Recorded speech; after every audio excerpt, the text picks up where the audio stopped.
Bonjour à tous, il est temps que je vous parle de la vérité que j'ai vécue. Je vais vous parler de mon enfance, de ce que j'ai traversé et de ce que je ressens encore aujourd'hui. Comme vous avez pu le voir, mes parents ont fait une longue vidéo explicative de notre situation, de tout ce qu'on a vécu, de tout ce qui s'est passé. Mais je tenais aussi à raconter mon histoire, comment je l'ai vécu, et puis aussi rajouter un peu plus de détails, car il y a encore pas mal de zones obscures que j'aimerais bien éclaircir avec vous. Tout d'abord, pour ceux qui suivent ma chaîne, j'ai fait une vidéo il y a 2 ans, justement, où je parlais de cette situation, que je me préparais à ce que mes parents aillent en prison, je me préparais à gérer les sociétés, m'occuper de mon frère. C'était un peu le début du cauchemar, j'ai envie de dire, cette vidéo. Et du coup, dans celle-ci, je vous parlais du fait que je pouvais pas tout vous dire, que voilà, la justice n'était pas terminée. Et maintenant, c'est terminé. Voilà, l'affaire est finie, donc je vais pouvoir enfin vous révéler toute la vérité, vous révéler toute cette histoire. Voilà, donc c'est une vidéo qui me tenait à cœur depuis très longtemps parce que ça fait bien longtemps que j'ai envie de tout vous dire en fait, tout simplement de voilà, de tout partager parce que ces années de frustration à devoir tout garder pour soi, c'était vraiment frustrant et insupportable. Bon, donc commençons par le début. Je vais vous parler déjà de mon enfance. Moi, franchement, j'ai une enfance heureuse, hein, y a pas à dire. J'ai toujours été hyper gâté. Mes parents m'offraient tout ce que je voulais. J'allais dans des parcs d'attractions avec eux. On allait à Europa Park. Voilà, comme maintenant, finalement, on a toujours kiffé les parcs d'attractions. Et franchement, c'était des super moments. Oui, franchement, j'avais une vie sympa. Bon, j'avais quelques difficultés à l'école, j'étais pas hyper doué et bon, ça a toujours été malheureusement. Mais voilà, à part des difficultés à l'école, honnêtement, ça allait. Bon, il y avait aussi mes parents qui étaient très occupés par leur travail, qu'ils étaient pas souvent à la maison. Ils me manquaient souvent, mais à part ça, franchement, la vie, elle était cool. En 2011, mon frère est né, donc voilà, ça fait un moment mémorable pour le coup, forcément. Voilà, j'ai eu un petit frère et j'étais hyper heureux, hyper content. Voilà, c'était le début d'une grande amitié finalement. Je me souviens encore de la première fois que je l'ai vu, voilà, à l'hôpital, petit Swan. Il était chauve comme moi. Maintenant, on passe aux choses beaucoup moins drôles qui se sont passées dans notre vie. Voilà, moi je déteste faire des vidéos comme ça, négatives, explications. Donc j'ai essayé d'avoir un ton positif au début de cette vidéo, mais je vous préviens, la suite n'est absolument pas drôle. Voilà. Tous ceux qui kiffent le négatif, vous êtes servis. Allez, c'est parti. Notre triste histoire commence un mardi en 2014. Voilà, je me fais réveiller par ma mère comme d'habitude pour aller à l'école, sauf que là c'est un peu plus tôt que d'habitude. Et en me réveillant, je vois des gens dans le couloir de notre maison. Voilà, je sais pas qui c'est.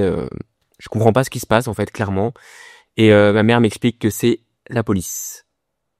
Donc là, je comprends pas ce qui se passe. Je lui demande pourquoi. Et je vois la police qui est en train de fouiller notre maison, demander le code de l'ordinateur familial. Je sais pas ce qui se passe. Je suis complètement perdu. Et là, ma mère m'explique qu'ils vont devoir partir au commissariat. Je comprends pas ce qui se passe. Je suis complètement perdu. Là, le truc horrible, c'est que ma mère a expliqué la situation aux policiers, leur a dit que on devait être emmené à l'école, qu'on devait s'occuper de nous. Et ils ont dit, écoutez, si vous trouvez pas quelqu'un rapidement, on appelle les services sociaux. Voilà. Trop sympa. Donc à ce moment-là, je suis séparé de mes parents. C'est déchirant ce qui se passe. Je me souviens encore de la scène. C'était à l'entrée de notre maison. Mes parents ils partent là. Il y a la police tout autour de nous. C'était horrible, horrible. Mon petit frère était là évidemment. Soit n'était pas conscient de ce qui se passait. Il était beaucoup trop jeune. Il comprenait pas la situation. Et heureusement, parce qu'il en a plus de souvenirs et il a pas vécu un traumatisme. Et franchement, j'en suis très très content et rassuré finalement. Donc à partir de là, Swan et moi, on est donc gardés par nos tantes. Donc moi, je suis gardé par Joël. Donc Joël, c'est Chelsea pour ceux qui connaissent. Voilà. Donc ça, je vais en parler un peu plus tard dans la vidéo. Ça va être un sujet très important pour que vous compreniez la situation. Chelsea, c'est Joël, ma tante. Donc au début de la semaine, Swan et moi, on va être regardés par Joël. Et ensuite, je sais pas, il y a eu un problème d'organisation. J'ai fini par être séparé de mon frère. C'était plus simple pour s'organiser. Swan a été gardé par ma deuxième tante, Christelle. Ce fut assez déchirant pour nous deux parce que je me suis retrouvé tout seul. Swan était avec nos deux autres cousines et moi je me sentais un peu seul. Je me souviens de Joël qui m'emmenait à l'école et à l'école j'étais traumatisé, choqué par ce qui s'est passé. Vraiment, je sais pas ce qu'allaient devenir mes parents, je sais pas combien de temps cette situation allait durer. C'était vraiment dur pour un enfant. J'avais vraiment le cœur lourd et j'ai voulu expliquer la situation à mes potes de l'école, avec mes mots d'enfant, donc forcément c'était un peu difficile de me faire comprendre, mais malgré ça mes amis m'ont soutenu et voilà, ça m'a fait un peu de bien dans cette situation vraiment difficile. Le soir j'entrais chez ma tante, voilà, je me mettais sur mes devoirs, je m'isolais et devant mes devoirs comme ça, là j'ai relâché toute la pression. Là je me suis mis à pleurer, j'ai enfin pu évacuer toute la tristesse et la détresse que j'ai vécue à ce moment-là. Pendant cette longue semaine difficile, j'ai pu appeler ma mère quelques fois. C'était clairement pas des appels joyeux, c'était difficile, vraiment dur. Moi, ça m'a traumatisé. J'avais 9 ans à l'époque et ça a été le début du cauchemar en fait. Finalement, mes parents sont sortis jeudi. Voilà, c'était les retrouvailles. C'était une semaine extrêmement courte, mais pour moi, ça a été un mois en fait. C'était tellement stressant, c'était tellement dur et j'étais tellement paniqué et perdu, je comprenais pas ce qui se passait.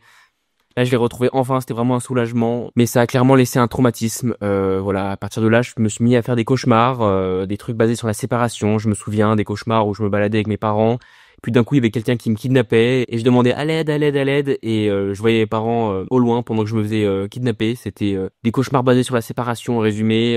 Je me suis mis vraiment à avoir une sorte de manque vraiment dès que je partais, genre quelques jours chez mes grands-parents, c'était horrible. Mes parents, ils me manquaient trop. J'ai eu une sorte de traumatisme là-dessus, quoi. Et ma mère m'a fait voir un psy, j'ai aucun souvenir. Mais en attendant, les cauchemars ont fini par s'arrêter, donc j'imagine que ça a payé, ça m'a vraiment soigné sur le moment. Ça a quand même laissé un bon traumatisme. Ces événements ont laissé en moi une profonde colère, une profonde haine envers la justice et la police, une haine que j'ai encore maintenant. C'était absolument injuste ce qu'on a subi. Ce qui s'est passé encore récemment, ça l'est encore plus. Donc forcément, c'est difficile pour moi de trouver une justice dans cette situation. Mes parents m'ont raconté ce qu'ils ont vécu cette semaine, comment s'est passé leur garde à vue, et je peux vous dire que on était pas loin du Moyen-Âge, hein, vraiment. Mes parents, ils ont des lunettes, donc ils étaient privés de leurs lunettes, voilà, ils pouvaient rien voir. On les laissait comme ça, ils faisaient des interrogatoires où, voilà, ils avaient pas le droit de boire d'eau, et ni de manger d'ailleurs, hein. Et puis les policiers, ils se permettaient tout, ils disaient ce qu'ils voulaient, ils pouvaient t'insulter tranquille. C'était gratuit, quoi. Mes parents n'ont pas été traités comme des humains, ça c'est certain. Ils ont été traités un peu comme des monstres, en fait, finalement, hein, comme des tueurs, sauf que mes parents ne sont pas un danger pour la société, non, clairement pas. Donc c'est là que moi j'ai vu qu'il y avait un gros problème, là, niveau justice.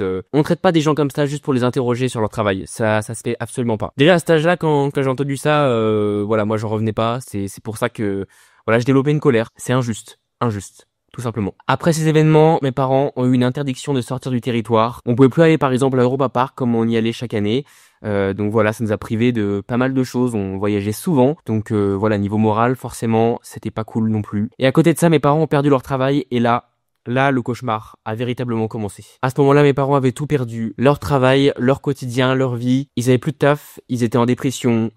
C'était vraiment dur. Et ils essayaient de s'en sortir comme ils pouvaient. Et je me souviens de mon anniversaire en 2015. J'étais plus aussi gâté qu'avant, hein, forcément. Ils essayaient de faire tout ce qu'ils pouvaient pour nous, malgré le manque d'argent, forcément. Honnêtement, j'ai été bien préservé, j'en ai pas trop souffert. Donc je tiens à les remercier de nous avoir autant préservés, Swan et moi. C'est à ce moment-là que finalement notre chaîne a commencé.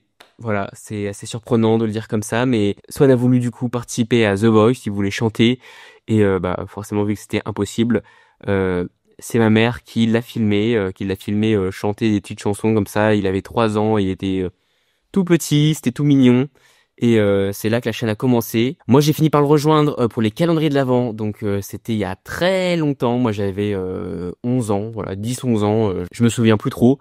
Et du coup, c'est là qu'on a commencé les vidéos. Et en fait, quand on a commencé, c'était pas. Il y a beaucoup de gens qui disent que c'était dans un but de de se faire de l'argent. On avait compris le business, le machin. Les vidéos, on les a commencées pour oublier finalement ce qu'on vivait, pour penser à autre chose dans cette période difficile pour mes parents et Swan et moi. C'était une façon de partager des moments joyeux, des moments sympas ensemble. Donc les vidéos, ça a toujours été du plaisir. Je tiens à le répéter encore une fois. Là, c'est pareil. On a commencé, on y voyait juste un loisir, mais on n'avait aucune idée de où ça allait nous emmener. Il y a quand même un point un peu positif à cette situation que mes parents vivaient, c'est qu'ils étaient beaucoup plus présents à la maison pour nous deux. Voilà, moi je les voyais pas souvent, donc là ça faisait quand même plaisir de les voir malgré le fait que la situation était vraiment critique. Donc là, on a commencé la chaîne, hein, donc on a commencé à prendre un peu en popularité. Moi, je suis rentré en 6e et franchement, ça se passait bien, hein, vraiment sympa. Bon, c'était juste au niveau des profs que c'était moins ouf. Ils étaient pas hyper fans de ce que je faisais, c'était des vieux profs, donc c'était un peu difficile. Et puis la 6e, c'était un peu stressant, c'était un collège assez strict. Voilà, j'avais pas un bon niveau scolaire. J'avais déjà galéré à être admis à ce collège, donc c'était pas une année facile. J'étais tout le temps stressé, c'était pas le meilleur, même si bon, j'avais des bons potes. Mais comme je vous le disais, les profs, voilà, ils me faisaient des remarques pas ouf sur mes vidéos à ce moment-là. À part tout ça, finalement, on a pu réussir à se relever de cette situation qui était difficile. Voilà, on faisait nos vidéos, c'était sympa. Pendant l'été 2017, l'injustice nous a rattrapés. Notre compte en banque a été intégralement vidé. Une immense somme d'argent a été récupérée, comme vous pouvez le deviner. Voilà, on n'avait plus de fric en fait, on n'avait plus d'argent. Voilà, c'est comme ça. Oh mais l'argent sur ce compte, on va se servir. Voilà, c'est gratuit, c'est comme ça. Actuellement, l'affaire elle est terminée. L'argent, il est toujours sur un compte. Voilà. Il n'a pas bougé et je peux vous dire qu'on va bien galérer à le récupérer, on va bien se ruiner en frais d'avocat, je pense, pour récupérer cet argent. Donc non, je pense que c'est juste un abus de pouvoir, comme c'est généralement le cas dans ce genre d'histoire. Hein. Les injustices, c'est comme ça. Donc à ce moment-là, on n'avait plus de fric, c'était la panique forcément. Donc on a dû être aidé par des amis quelques temps à ce moment-là et on a pu ensuite reprendre. Mais c'est vrai que ce genre de petite attaque surprise comme ça, qui n'arrive de nulle part, ça fait plaisir. N'est-ce pas? Surtout quand mes parents, ils se sont donnés pour survivre. Là, il y a un petit éclair d'espoir qui est immédiatement écrasé par la justice française. Voilà. Parce qu'il y a ça aussi, j'ai envie d'en parler. Ça commence à me saouler aussi. En France, réussir, c'est pas forcément la meilleure chose. Voilà. Moi, ça me gêne absolument pas de donner 50% de mon argent aux impôts en France. Mais moi, je veux juste qu'on me laisse réussir. Je fais un max de fric. Je vous en donne, il y a pas de souci. Mais à côté de ça, ne détruisez pas mon travail, arrêtez de me saouler. Voilà, malheureusement, c'est pas ce que vous avez fait avec mes parents. Ils ont beau vous donner 50% de leurs impôts, à côté de ça, vous leur prenez un max d'argent. En France, quand on réussit, on est jalousé. Et montrer sa réussite, c'est très mal vu. Et voilà, c'est généralement critiqué. Donc, dans cette situation, mes parents, ils étaient au bord du gouffre. Ils ont réussi à se relever. Et là, la France les a écrasés, les a remis dans le troupeau pour pas qu'ils en ressortent. Mais on a continué. On n'a pas lâché malgré tout. Mais voilà, je tenais à en parler un petit peu quand même, c'est important. D'ailleurs, en parlant d'argent en France, pour ceux qui savent pas, pendant toute ma carrière sur YouTube étant mineur, j'ai fait des sponsors, donc j'ai gagné de l'argent. Et cet argent, voilà, il y a plein de gens qui vont se dire « Ah, c'est tes parents qui l'ont récupéré, je sais pas quoi ». Non, parce que mes parents et moi, on travaille honnêtement. Donc l'argent que j'ai récupéré des sponsors a été déposé sur la caisse des dépôts. Donc la caisse des dépôts, c'est quoi? C'est un compte qui est généralement utilisé par les enfants acteurs pour du coup récupérer leur argent et pouvoir l'utiliser à leur majorité. Donc moi du coup j'ai atteint ma majorité, j'ai fait une demande à la caisse des dépôts de nombreuses fois et ça m'a été à chaque fois refusé. Donc voilà, j'ai de l'argent sur la caisse que je peux pas récupérer. Merci encore une fois. Ça aussi c'est bizarre. Je sais pas, ils ont pas envie de me donner mon argent, bizarrement, il y a des excuses à chaque fois, il y a un truc qui va pas, machin. Ils attendent peut-être que je fasse appel à un avocat et que je me ruine pour finir par le récupérer. Mais voilà, c'est comme ça, c'est compliqué, il faut toujours qu'il y ait un problème. Je vois pas pourquoi ça peut pas être simple. Quand c'est de l'argent de toute façon en France, il y a des problèmes et c'est insupportable. À notre million d'abonnés, un blog de diffamation sur nous est sorti et nous a causé beaucoup de malheur. Alors bon, mes parents en ont déjà parlé dans leurs vidéos. Ce blog a été créé par un YouTuber, plus précisément une chaîne enfant. Mes parents n'ont pas cité de nom dans leurs vidéos. Moi j'en ai un peu marre de pas tout dire, de laisser des choses cachées, voilà, moi je vais tout vous dire, je vais vous dire la vérité. La chaîne en question, c'est celle de Studio Bubble Tea. Évidemment, les filles n'y sont pour rien, hein. Mais voilà, c'est le père qui a donc lancé ce blog de diffamation parce qu'on a été les premiers à atteindre le million d'abonnés à l'époque et il a été particulièrement jaloux. S'il a envie de porter plainte contre moi, qu'il le fasse. De toute façon, moi je dis juste la vérité, donc bon, après, voilà, il peut porter plainte contre de la vérité, c'est son problème. Bref, du coup, je reviens sur le blog de diffamation qui est sorti. Dans ce blog, il balance tout, en fait, sur notre vie, notre adresse, l'adresse de mon collège, le nom de mon collège, le nom de mes parents, le nom de mes grands-parents. Il a balancé toute notre vie comme ça, et évidemment, c'était un blog de diffamation, donc ça nous a beaucoup nui. Quand on a vu ce blog, ça a été vraiment compliqué. Et à partir de là, du coup, tout le monde connaissait notre adresse, on était de plus en plus inquiets. Heureusement, on a eu la chance que ce soit seulement des abonnés qui viennent nous voir, mais c'était déjà inquiétant pour l'avenir, parce que si c'était des personnes malveillantes qui venaient à notre adresse, ça pouvait être très grave. Donc à partir de là, on a été obligé de déménager. On est parti dans la campagne, donc j'ai dû dire au revoir à tous mes potes de l'école, parce que bon, certes c'était dur à l'école, mais j'avais des bons amis, c'était pas la joie. Malheureusement. J'ai donc dû recommencer une nouvelle scolarité dans un nouveau collège à la campagne cette fois-ci. J'ai eu de la chance, dans ce collège, les profs étaient hyper sympas, hyper respectueux pour tout ce que je faisais et ils m'ont soutenu jusqu'au bout, donc pour ça je tiens vraiment à les remercier. Merci à eux, c'était vraiment des très bonnes années, j'avais des bons amis, donc c'était un très bon collège là-dessus, nickel. Mais en même temps, pendant cette période juste après le blog, juste après que j'ai précisément créé ma chaîne YouTube Neo The One, voilà, en 2017. D'ailleurs, petite précision, j'ai toujours été passionné par YouTube, j'ai créé ma chaîne Neo The One en 2013 pour faire des vidéos Minecraft et Lego, et je l'ai ensuite vraiment lancé en 2017, et c'est à ce moment-là que il y a eu un youtubeur critique qui a sorti une fameuse vidéo, le roi des rats, voilà, je lui fais un peu de pub, hein, il va être content, qui a sorti une vidéo dans laquelle il disait que je me faisais exploiter par ma mère, voilà, la fameuse histoire d'exploitation si connue pour Swan et moi. Il disait dans cette vidéo que j'étais manipulé, exploité, que voilà, on me forçait à faire des vidéos. D'ailleurs, sa miniature, c'était moi qui faisais ma première vidéo sur Neo The One, c'était un peu il me semble que c'était ma miniature, hein, si je me trompe pas, et derrière il y avait ma mère qui me manipulait avec des fils de marionnettiste, voilà, donc très valorisant comme miniature. Donc ça m'a donné l'image d'une sorte de victime manipulée un petit peu sans âme et sans avis personnel quoi, hein, et sans personnalité. Et à côté de ça, ma mère s'en prenait plein la gueule, c'était la mère horrible, la mère indigne, le monstre quoi, qui manipule ses enfants pour se faire de l'argent sur leur dos. Donc voilà, on a eu des petites rumeurs bien sympathiques qui sont sorties à ce moment-là. Alors bon, ça c'est de l'histoire ancienne, c'est de l'histoire que j'ai déjà répétée dans plein de vidéos, que ce soit pour me justifier, pour vous expliquer. Mais déjà, la plupart des vidéos que j'ai fait avant d'être majeur, n'ont pas eu de réel impact, hein, malheureusement. Et en plus de ça, il est quand même important, je pense, de rappeler tout ce qu'on a vécu, parce que voilà, il y a des choses qui s'oublient, les rumeurs changent, les critiques aussi, mais nous, ça reste au fond de nous. Ça nous fait toujours souffrir. Et je pense que de s'en plaindre maintenant, j'espère avoir un meilleur impact. Donc voilà. Je tiens à vous le rappeler. Roi des Races, c'est un youtubeur qui aime bien se donner des airs de justicier, qui aime bien dénoncer les polémiques. Sauf que dans mon cas, tout ce qu'il a fait, c'est encourager des meutes de cyberharcèlement pour détruire ma vie et celle de ma famille. Roi des Rats aurait pu se rendre compte de ses erreurs et peut-être s'excuser ou je sais pas.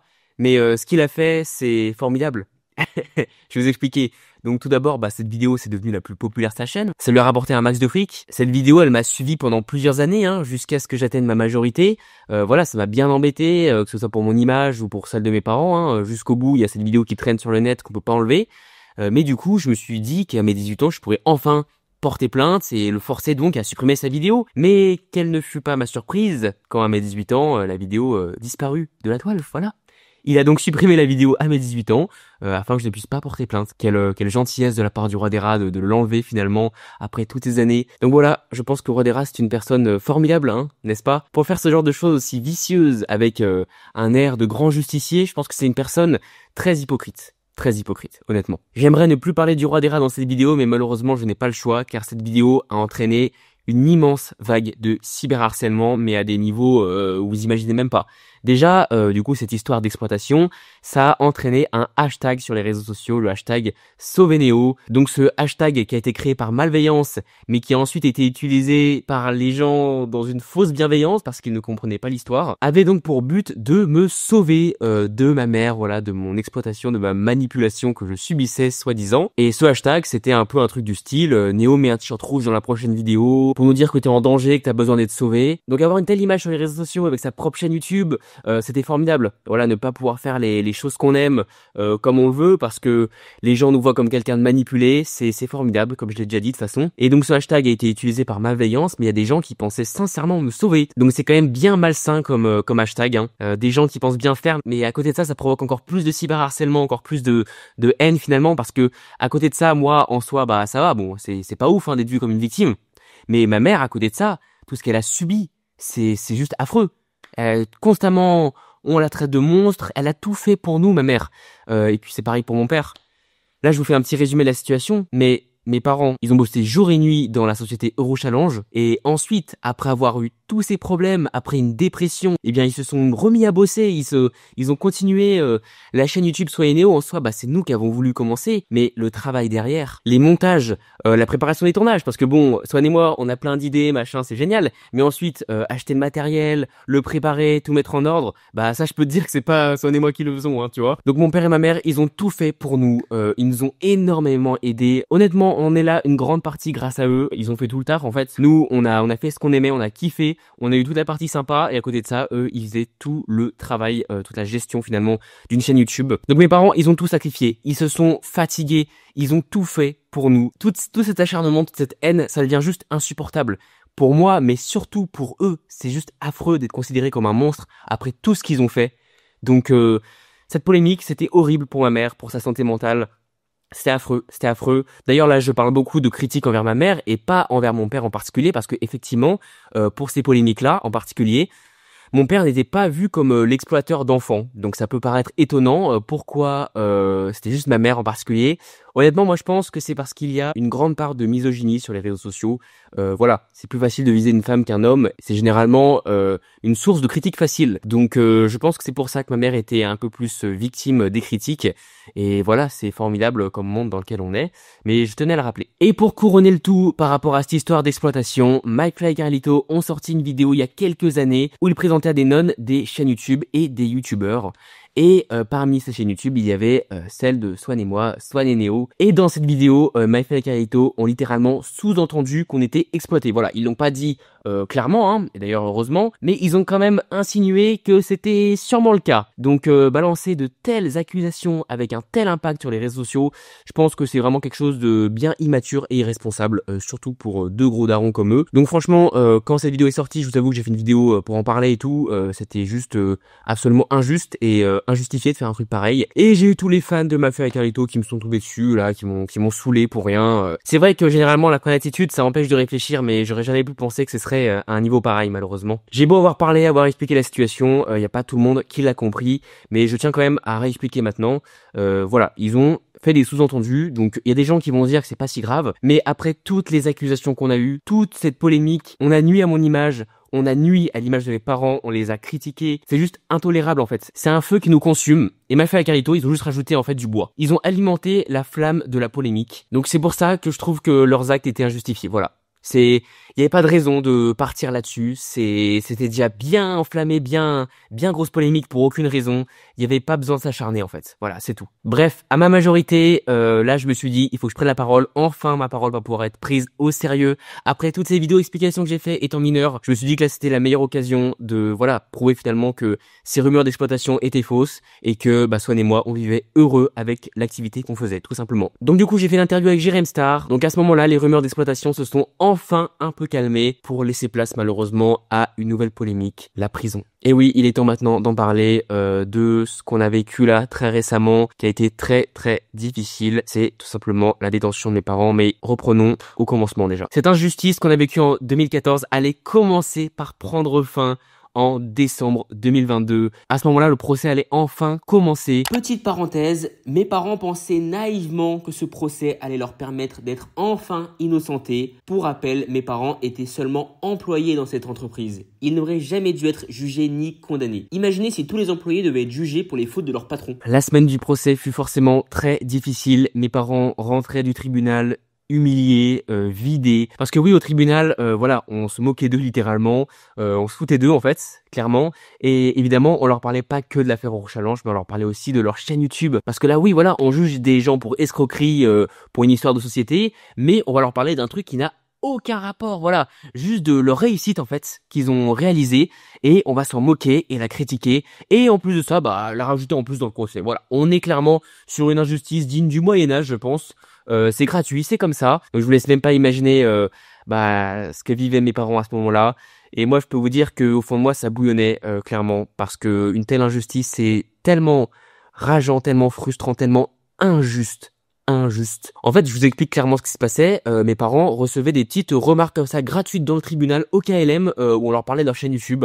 Je sais plus quoi, genre un truc du genre ah, Sophie Fantasy, vous êtes pas aussi souriante que d'habitude ou il y aura plus de paillettes, là je sais pas quoi, des trucs mais gratuits comme ça au KLM, c'est aberrant, c'est incroyable.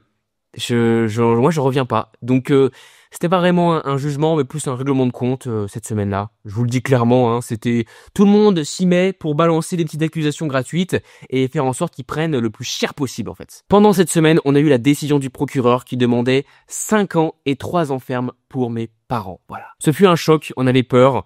Alors évidemment, ça voulait pas dire que c'était ce qui allait se passer, hein, parce que voilà, pour ceux qui savent pas, un procureur, c'est quelqu'un qui va en fait un peu conseiller le juge en donnant généralement un jugement un peu trop sévère et ensuite le juge va l'ajuster ensuite pour que ce soit adapté à l'accusé. Donc là le procureur s'est fait un plaisir de balancer un jugement mais complètement aberrant hein, parce que ce genre de peine c'est généralement ce que tu mets à des violeurs tu vois, mais là c'est clairement exagéré hein. C'est vraiment un règlement de compte comme je vous l'ai dit. Donc à partir de là on a attendu la décision, ce fut une longue angoisse, hein. À ce moment-là, on a fait une petite pause sur YouTube, voilà, et on a fini par reprendre ensuite pour se remonter le moral finalement, vu les futurs événements qu'on allait traverser. Et du coup, j'ai appris la décision dans la presse, voilà. J'étais même pas chez les parents, j'étais à la Médinazia précisément quand je l'ai su. Les avocats ont été informés après la presse, voilà, c'est n'importe quoi, ça n'a aucun sens.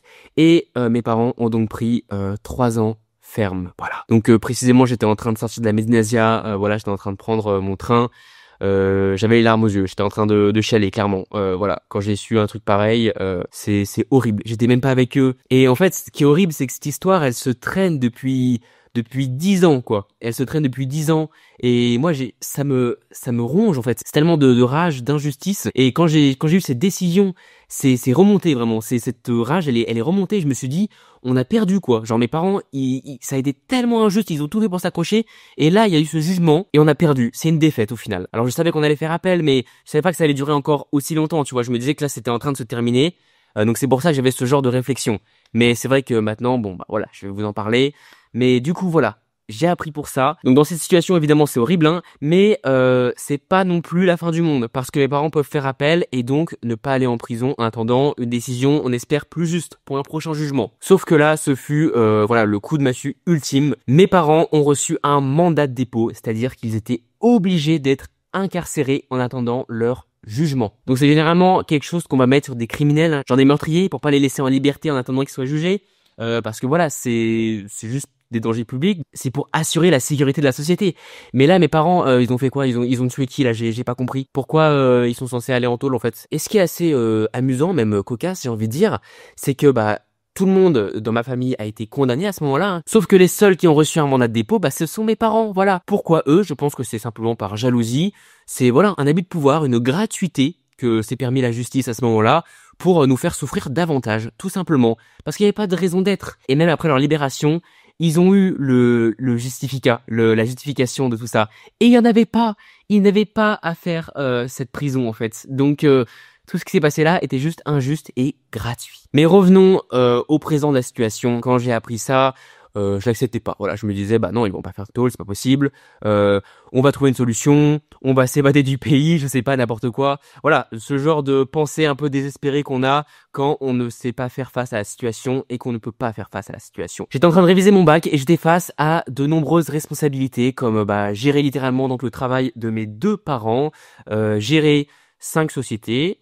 Et en plus de ça, m'occuper de mon frère, voilà. Donc à ce moment-là, tu te dis, est-ce que tu vas vraiment avoir les épaules? Est-ce que tu vas vraiment réussir à tenir? Et en plus, est-ce qu'à côté de tout ça, tu vas réussir à avoir ton bac? Parce que c'est vrai que dans ma vidéo d'il y a 2 ans, je dis que je suis en train de réviser pour mon bac pendant cette période, que c'est pas cool et tout. Donc voilà, qu'est-ce que je fais finalement?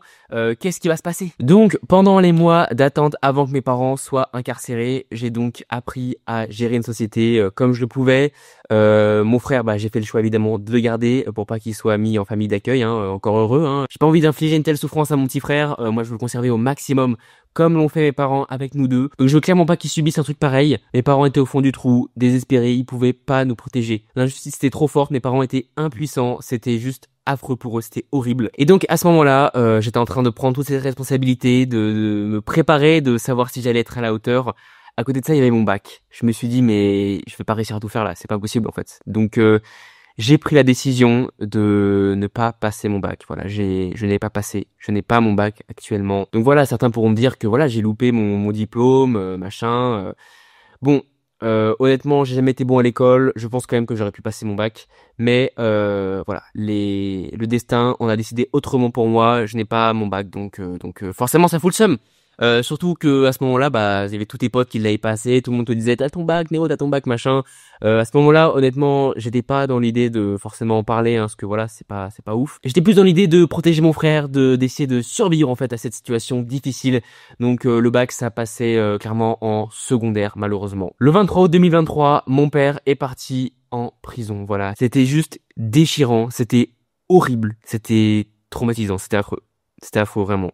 Et du coup, à ce moment-là, je suis resté tout seul avec ma mère et Swan. Et je vais d'ailleurs en parler maintenant, c'est vrai que j'en ai pas parlé depuis le début, mais toutes les histoires de rumeurs d'exploitation, toutes ces critiques, tout ce qu'a subi ma mère à ce moment-là, ça lui a détruit le moral et ça a beaucoup joué dans l'enclenchement de sa maladie, une maladie qui lui faisait subir de nombreuses douleurs. Voilà, elle était en crise constamment, c'était une période très difficile, il y avait des jours où elle pouvait plus marcher. Donc ma mère, tout ça l'a rendue malade, clairement. Et du coup, à cette période où donc, mon père est parti, ma mère aussi allait donc partir dans quelques jours, eh bien je me suis occupé d'elle, je l'ai emmenée à l'hôpital à ce moment-là. Malgré tout, voilà, j'ai essayé de faire en sorte qu'on s'accroche, que il y a une bonne ambiance malgré cette horreur, quoi, cette tristesse. Et finalement, le 30 août, ça a été au tour de ma mère de partir. Donc là, je peux vous dire que pour des enfants, surtout pour mon frère, la séparation d'une mère, c'est affreux, en fait, hein. C'est le pire qui puisse arriver.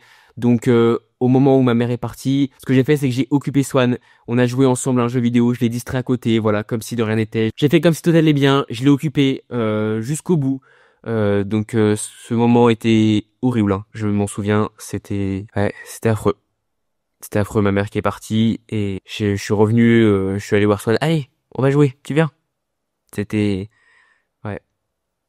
À partir de là, j'ai été obligé de prendre en charge financièrement mes parents pour leur payer la cantine en prison, hein, pour voilà, parce que bah sinon il y a personne qui le fait pour toi, hein, t'as pas d'argent en prison, tu peux rien faire quoi. Donc j'étais obligé de leur envoyer de l'argent à ce moment-là, hein. Plein de souvenirs formidables, n'est-ce pas? Ah là, j'ai tous les souvenirs qui reviennent là, c'est formidable, hein. C'est des moments de joie, hein, tous ces moments, les deux séparations de mes parents, moi qui panique, qui stresse pour espérer qu'ils reçoivent l'argent. T'as aussi le SPIP qui t'appelle pour te maintenir au courant de ce qui se passe. Tu veux pas louper un seul appel, c'est tellement stressant parce que si tu loupes un appel, tu peux louper un appel, potentiellement tes parents qui sont en tôle. Et je peux te dire que les appels en tôle, c'est très précieux, hein.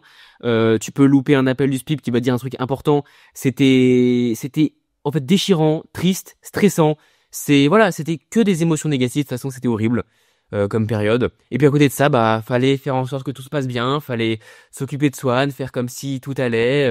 C'était horrible. Peu après, mes grands-parents sont venus nous aider. Mes grands-parents m'ont en fait aidé à gérer la maison, à m'aider en tout cas à avoir mes bases là-dessus. Ils sont occupés de nous quelques temps et ils sont repartis après, mais je tiens à les remercier. Ils m'ont grandement aidé dans cette période. Nos grands-parents ont pu nous apporter un peu de positif dans cette période très difficile. Voilà, donc c'était une période dans laquelle bah, on envoyait des lettres à nos parents. Je faisais écrire à Swan ce qu'il voulait dire à ses parents. Et à côté de ça, ben, sans le vouloir, je faisais revivre à Swan le traumatisme que j'ai vécu en 2014, la séparation de mes parents.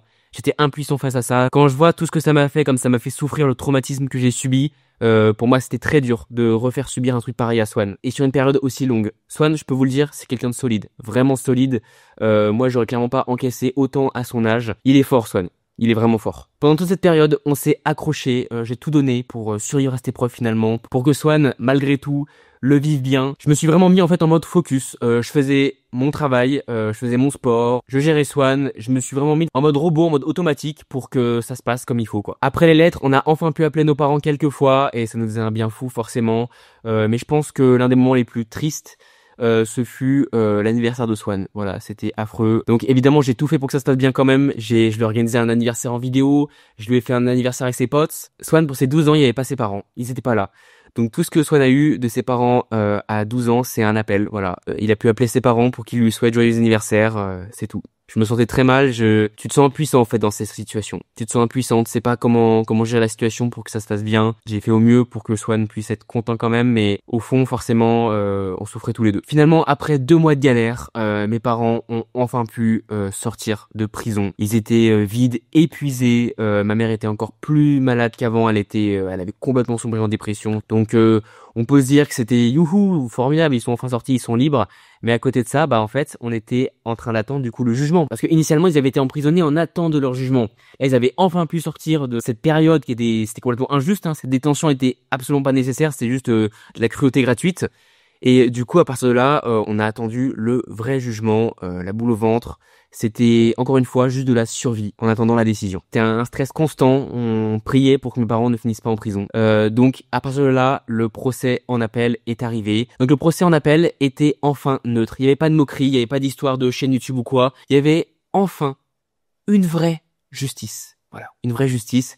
Sauf que bah une justice avec très peu d'éléments en fait, même pas assez d'éléments en fait, parce que tous les éléments qui avaient été réunis depuis le début, c'était des éléments faux ou des choses voilà pour nous nuire, mais qui n'avaient pas de raison d'être, c'était pas les vraies accusations. Et il n'y avait pas assez d'éléments, il n'y avait pas eu assez d'enquêtes sur le directeur juridique, celui qui a provoqué tout ça, qui avait donc de base créé toute cette histoire d'escroquerie et finalement ce complot pour détruire la société Eurochallenge. Et vu qu'il n'y avait pas eu assez d'informations sur lui, on pouvait pas le juger. Il y avait certes enfin une vraie justice, mais pas avec assez d'informations pour pouvoir juger convenablement la situation. Après le procès en appel, il y a eu 6 mois d'attente, 6 mois de survie et de stress pour finalement avoir la décision. Donc mes parents étaient au fond du trou, pareil. Donc j'ai quand même dû continuer à m'occuper de mon frère et à garder mes responsabilités. On était en attente de la décision pour savoir si on allait encore une fois nous arracher nos parents ou si on allait avoir la chance de les garder et de pouvoir les soigner, je sais pas. Donc le 5 décembre, on a enfin eu le délibéré et on a eu la décision. On a donc appris que mes parents n'allaient pas retourner en prison. Enfin, une bonne nouvelle. Voilà, enfin une vraie justice. Avec une vraie justice, finalement, les choses dont étaient condamnés les parents, ça méritait pas la prison en fait, depuis le début. Et encore une fois, ce dont ils étaient accusés, moi je me tue à vous le dire, c'est une injustice. Mais bon, ça c'est encore une autre histoire. Donc bref, dans cette histoire, tout le monde a été condamné à payer une amende. Et mes parents ont eu les amendes les plus élevées, évidemment. Pourquoi? Parce qu'ils ont réussi sur YouTube. Et donc forcément, il y avait plus de chances qu'ils payent l'amende, alors que les autres, pendant tout le jugement, ils ont dit qu'ils étaient malheureux, que voilà, ils avaient plus d'argent, je sais pas quoi, machin. C'est plus facile d'aller chez les personnes qui potentiellement ont plus d'argent. Donc évidemment, YouTube n'est absolument pas concerné par cette situation, mais ils le mettent quand même, voilà. On le met, on le place pour payer les amendes, voilà. La raison, c'est YouTube. Ça n'a aucun rapport avec l'histoire, mais on le met quand même. Bon, maintenant, il est temps que je parle d'une grosse partie de l'histoire. Une partie dont je n'ai pas parlé pendant toute ma vidéo, là, depuis le début. Mais c'est ma famille, oui. Parce que je pense qu'elle prend une place assez importante dans toute cette situation. Bon, pour que ce soit plus facile à suivre pour vous, je vous ai fait un arbre généalogique de ma famille paternelle. On commence tout en haut par mes grands-parents, mon papy, dont j'ai toujours été très proche, mais qui est malheureusement très malade à présent, et ma grand-mère, Anne-Marie, fondatrice, gérante et propriétaire de la société Eurochallenge. Mes grands-parents ont divorcé quand mon père avait 12 ans, et avant ça, ils ont eu 3 fils. Tout à gauche, c'est le fils aîné, Pierre-Alexis, qui a 11 ans de plus que mon père. Il est lui aussi fondateur et propriétaire majoritaire de la société Eurochallenge. Il est même propriétaire de la marque Eurochallenge. Il est marié avec Joëlle, que vous connaissez sous le nom de Chelsea, qui a elle aussi travaillé chez Eurochallenge. Ils disent être séparés quand ça les arrange, mais en vrai, ils sont toujours mariés. Et ils gèrent ensemble la chaîne YouTube de leur fille Verity. Ils ont une deuxième fille que je ne connais pas. Ensuite, il y a Roland, qui a 9 ans de plus que mon père. Il a participé à la fondation d'Eurochallenge. Il est en couple avec Christelle, qui a également travaillé chez Eurochallenge. Ils ont 2 filles, dont une que je ne connais pas. Et enfin, il y a mon père, Greg. Il était encore mineur et vivait chez son papa quand Eurochallenge a été créé. Il n'a pas fondé cette société, il n'en a été ni gérant, ni propriétaire, ni actionnaire. Il a rencontré ma mère Sophie quand elle est venue travailler par hasard chez Eurochallenge. Tous les deux n'étaient que des jeunes salariés de cette société. Ils sont ensemble depuis 22 ans et ils ont eu 2 fils que vous connaissez bien. Je vais donc vous parler de ma formidable grand-mère et de mes 2 oncles et tantes et puis aussi de mes cousines, voilà. On fait toute la famille, c'est bien, non? Donc du coup, je vais commencer par le commencement avec nos débuts sur YouTube en 2017. Donc on a commencé YouTube, on commence à faire des vues, tout ça. Et à ce moment-là, il y a ma tante Joëlle. Donc vous la connaissez avec le nom Chelsea, mais en réalité, elle s'appelle bien Joëlle. C'est un faux nom qu'elle a sur YouTube. Qui a donc proposé qu'on commence à faire des vidéos ensemble, donc avec sa fille Verity, voilà, qui est notre cousine. On s'entend super bien avec elle. Enfin, on s'entendait super bien avec elle à l'époque. Mais du coup, qu'est-ce qui s'est passé? Pourquoi finalement ça a mal fini? Pourquoi finalement on est en conflit maintenant? Ce qui s'est passé, c'est que donc Verity et Joëlle ont lancé leur chaîne, sauf que ils ont pris notre image pour se propulser, voilà. Soyez Néo, c'était constamment dans leur titre, et Verity se vantait à chaque fois d'être la cousine de Soyez Néo, et tout ça c'était dans un but d'augmenter les stats, de faire plus de vues. Mais là dans cette histoire, il y a une personne que je n'ai pas citée, que j'ai un peu oublié, c'est mon oncle, et oui mon oncle, Pierre-Alexis, je dis son nom, désolé pour lui, qui fait aussi partie de l'équipe, parce que derrière c'est lui qui a créé et géré la chaîne. Il n'apparaît pas, mais derrière c'est lui qui tire les ficelles, et c'est lui qui s'est occupé de mettre notre image sur la chaîne de Joëlle et Verity, sans notre consentement, voilà. Donc ils ont clairement profité de notre image pour se faire de l'argent et augmenter leur popularité, comme ça, gratuitement. Je pense qu'honnêtement, ils nous l'auraient demandé, bon, on aurait accepté dans une moindre mesure quand même, mais je pense qu'on l'aurait pas aussi mal pris. Là, c'était juste en mode, on s'en fout de vous, on profite juste de votre popularité et de ce que vous êtes, famille ou pas, rien à foutre, et voilà, on s'occupe de gratter votre buzz en fait, gratuitement comme ça. Donc je me souviens, c'était un Noël 2017, on les avait invités, ils étaient pas venus étrangement, et ils étaient occupés à faire ce genre de choses, voilà, pendant ce temps. Formidable.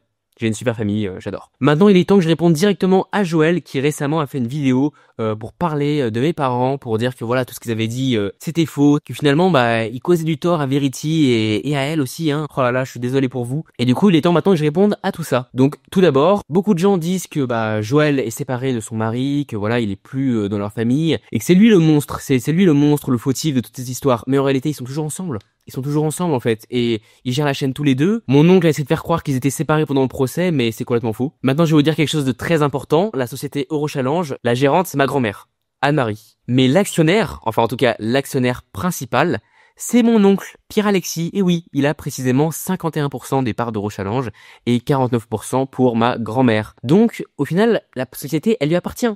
C'est lui qu'on devrait finalement jeter en prison, je sais pas. C'est pas le cas. Ceux qui ont été jetés en prison, ceux qui se sont tout pris dans la gueule, ce sont mes parents. Pas parce qu'ils étaient gérants ou actionnaires, mais simplement parce qu'ils avaient réussi et donc c'était plus facile de leur nuire, de s'en moquer finalement. Hein. À côté de ça, pendant tout le procès, mes oncles et ma grand-mère, ils se la jouaient en mode désespéré, en mode on a plus d'argent, on est limite SDF en fait. C'est horrible, on est au bord du suicide, c'est la fin du monde pour nous. Et nous, à côté de ça, bah on avait réussi sur YouTube, donc forcément, on pouvait s'acharner sur nous, il y avait aucun problème, c'était gratuit quoi. Mes parents ont été vus comme les gérants et actionnaires alors que bah on était très loin de cette place-là en fait, vraiment très très loin. Donc c'est juste injuste ce qui est passé. Et à côté de ça, les vrais responsables, bah ils sont sortis tranquilles, hein, ils ont même pas fait de prison eux. Au KLM. Ah oui, et aussi bah Joël travaillait pour Eurochallenge évidemment. Donc faut bien se dire que bah ce qu'ont vécu mes parents c'est une injustice et tout, mais c'est en grande partie à cause de ma famille qu'ils ont fini en tôle en fait, parce que ma famille, au lieu de se souder face à cette injustice qu'on a subie du directeur juridique, s'est dit, on va plutôt charger mes parents et voilà, ce sera nickel, on va tout leur faire porter, ce seront nos boucs émissaires et on va s'en sortir tranquille pendant ce temps en fait. Voilà, c'est ça ma famille, c'est sympa. Mon oncle Pierre-Alexis, il a pas hésité une seconde à les charger, à les accuser de n'importe quoi et à dire que c'était eux les gérants, hein, que c'est eux qui s'occupaient de tout, hein, aucun souci. À côté de ça, mon oncle Roland, lui, en a profité pour lire au maximum à mes parents. Et à côté de ça, bah la gérante, Anne-Marie, qui elle, pareil, se met du côté de Roland et Pierre-Alexis et charge au maximum, voilà. Dit que c'est littéralement la gérante, hein, mais ma famille a tout fait pour nuire à mes parents. D'ailleurs, quand je disais que Joël travaillait pour Eurochallenge, je peux partir beaucoup plus loin. Ils sont mariés, donc Eurochallenge appartenait à Pierre-Alexis et Joël. Mais à la place, ils ont menti à la justice en faisant croire qu'ils étaient séparés et ils ont tout mis sur le dos de mes parents. Mon oncle Pierre-Alexis était actionnaire majoritaire dans la société. À côté de ça, mes parents n'avaient même pas une seule part, c'était juste des salariés dans la société, tout simplement. En résumé, c'est mon oncle Pierre-Alexis qui a mis en tôle mes parents avec l'aide de sa mère et de son frère. À côté de ça, voilà, ils ont tout fait pour mettre mes parents en prison. Et pendant du coup qu'ils étaient en prison, j'ai pas eu une seule nouvelle hein, de ma famille, de mes oncles et de ma grand-mère. Anne-Marie, Roland, Christelle, Pierre-Alexis, Joël, personne n'est venu me demander des nouvelles. On aurait pu crever, ça posait pas de problème en fait. Dans sa vidéo explication, Joël accuse mes parents de racisme. Oui, on en est là. Je sais même pas quoi en penser. C'est tellement aberrant de faire des trucs pareils. Voilà, ils ont dit qu'ils étaient les noirs de la famille, qu'ils étaient détestés et qu'on voulait pas les mettre sur nos vidéos parce que ben on avait honte en fait. C'est ça, je crois que j'ai à peu près compris ça, il me semble. Hein. C'est tellement absurde. Mais non, je sais même pas pourquoi je dois me justifier, mais mes parents ne sont pas racistes, non. Et finalement, ces explications qu'elle a faites, c'était plus un écran de fumée pour ne pas révéler les vraies horreurs qu'elle a fait subir à ma famille. Tout ce que je vous ai dit là, toutes ces fausses accusations, toutes ces histoires pour mettre mes parents en tôle en fait, clairement. Finalement, avant qu'ils soient obligés de révéler leur vraie facette de monstre, quand les gens sont désespérés et sont face à une situation difficile, parce que effectivement ma famille a subi une injustice, et bien à ce moment-là, au lieu de s'unir, et bien eux ils se sont unis tous ensemble pour nous pousser et nous mettre le plus possible dans la merde en fait. C'est ce qui s'est passé et c'est à ce moment-là qu'ils ont pu révéler finalement leur vrai visage. Mais avant tout ça, on était une famille qui s'aimait. Hein. Moi, j'aimais mes oncles et tantes, mes cousines aussi. On s'entendait très bien. J'étais souvent gardé par mes oncles et tantes. Mes parents gardaient souvent les cousines. Ma mère adorait Verity, ça se passait super bien. J'adorais ma grand-mère. Je l'aimais beaucoup. Vraiment, je l'aimais beaucoup ma grand-mère et elle aussi. Ça a été très dur d'apprendre tout ça, de savoir que bah, c'était des monstres. En fait, pour moi, mes oncles et tantes et ma grand-mère, c'est comme s'ils étaient morts. Voilà. C'est plus les mêmes personnes qui sont en face de moi. Je les reconnais plus en fait. Moi, ça fait quasiment 10 ans maintenant que je les ai pas vus et bah pour moi, c'est juste des gens morts. Voilà. Ils sont plus là. C'est tout. Ils existent plus. En 2015, Joël a voulu se présenter en tant que Miss Cameroun. Donc elle est partie au Cameroun quelques mois, laissant du coup Verity à notre garde. C'est ma mère qui s'en est occupée. Donc là-dessus, pas de souci. Sauf que pour être Miss, il faut ne pas avoir de mari ni d'enfant. Donc en fait, elle a menti sur son inscription. Elle a renié l'existence de sa fille pour un concours de Miss. Voilà. Sympa. Pendant l'incarcération de mes parents, les seules personnes qui nous ont aidés, ce sont mes grands-parents maternels et des amis. Aussi, pendant l'incarcération de mes parents, mon grand-père m'appelait tous les jours pour essayer d'avoir des nouvelles. Il était extrêmement inquiet pour la détention de mes parents, forcément. Il s'affaiblissait de jour en jour à cause du stress. Pendant ces 2 mois, les parents d'Iriti ne sont pas venus le voir une seule fois, mais par contre, mon oncle Roland est venu le voir une fois pour lui soutirer 10 000 €. Mon grand-père a une retraite d'enseignant et en fait, c'est les économies d'une vie, clairement. Et du coup, Roland, il a profité de sa faiblesse pour lui voler les économies d'une vie. Bref, voilà ce que sont le reste de ma famille. Je comprends pas. Puis pareil, ma grand-mère, je l'aimais tellement. Pourquoi ils nous ont fait ça? Pourquoi ils nous ont fait subir tout ça? Pourquoi on a été obligés de se séparer de notre famille, en fait? Je sais pas. Je sais pas pourquoi ils nous ont fait tout ça. Sachez que les gens que je connaissais, eux, ils me manquent. Voilà, la grand-mère que je connaissais, mes oncles et tantes, c'est mes cousines que je connaissais, eux, ils me manquent beaucoup. C'est des personnes que j'aimais. Mais les personnes que j'ai en face de moi maintenant, c'est plus les mêmes personnes. Donc forcément, c'est une certaine souffrance de ne plus avoir cette partie de la famille. Dans sa vidéo, Joël dit que c'est la seule à être venue voir papy pendant qu'il était à l'hôpital. Et effectivement, elle est venue le voir une seule fois à l'hôpital, alors qu'il sortait de son AVC, pour le prendre en photo et en vidéo, et pour dire à quel point ils sont formidables de venir le voir, hein, voilà. À ce moment-là, il était clairement pas en état de dire s'il acceptait ou pas d'être sur les réseaux sociaux. Ils ont clairement volé son image, comme ils ont fait avec Swan et moi dans les débuts de leur chaîne. À partir de là, mon grand-père n'était plus en état de vivre chez lui, donc il a été placé en EHPAD. Et à ce moment-là, ils sont plus jamais venus le voir, hein, voilà, il y avait plus d'intérêt apparemment. De mon côté, Swan et moi et mes parents, on vient régulièrement le voir, prendre des nouvelles, on s'occupe aussi de sa maison, voilà, on essaie de faire au mieux finalement. Mon père a tout géré pour le transfert à l'EHPAD, il s'est occupé de tout, pendant que mes 2 oncles, n'ont absolument rien fait en fait. Ils s'en foutent complètement de mon grand-père, en fait, littéralement. Après ça, ils sont pas venus le voir une seule fois. Il y a juste, mon oncle Roland, comme je vous ai dit, qui est venu pour abuser de sa gentillesse et lui retirer de l'argent. J'aime beaucoup mon grand-père, j'ai beaucoup de respect pour lui, donc de le voir dans un état pareil, c'est aussi difficile à accepter. Et puis, de savoir que à côté de ça, on abuse de sa gentillesse, on le filme à son insu, par sa propre famille en plus, moi, ça peut que m'agacer et m'attrister, quoi. Bon, je pense que j'ai parlé d'à peu près toute l'histoire. J'espère ne rien avoir oublié sur toute cette situation. Maintenant, je vais vous parler un petit peu de moi et finalement du contre-coup de tout ce qui s'est passé, voilà les conséquences. Quelque temps après le délibéré, il y a eu une sorte de soulagement et une sorte de contre-coup aussi pour moi. Voilà, c'est un peu difficile de le dire, mais je suis en train de faire une dépression en fait. Voilà, je fais une dépression, c'est-à-dire que j'ai plus trop de pensées vers l'avenir, la vie est devenue un petit peu fade, hein, finalement, hein, voilà, y a plus rien qui me fait plaisir, voilà, y a plus de saveur en fait, voilà. Je ressens plus rien, je me sens comme vide, j'ai aussi envie de me faire du mal. Donc voilà, c'est pas une période facile du tout. Évidemment, j'essaie de me faire soigner. Du coup, mes parents sont revenus, c'est super, on fait plein de trucs ensemble, c'est génial, on s'éclate. Malgré tout, le moral ça va pas quoi. Donc là, je suis en train de me faire soigner, voilà, je vois une psy, je suis sous antidépresseur, mais voilà, ça va s'améliorer. Moi, j'y compte bien. À côté de ça, tout le monde se fait soigner de toute façon après le contre-coup de tout ça. On se soigne, on prend des forces pour revenir de l'avant, repartir et revenir sur YouTube et faire comme on a toujours fait, s'éclater, ignorer les critiques et aller de l'avant. Mais bon, actuellement, j'ai encore besoin d'être soigné, d'être suivi. Je vous en parlerai en détail plus tard, quand ça ira mieux en fait. Mes parents font tout pour que ça aille mieux, mais malheureusement, ce genre de choses, ça se contrôle pas. Bref, ces 2 ans, ça a été une période difficile. Il a fallu s'accrocher, il a fallu que je prenne en main toutes mes responsabilités.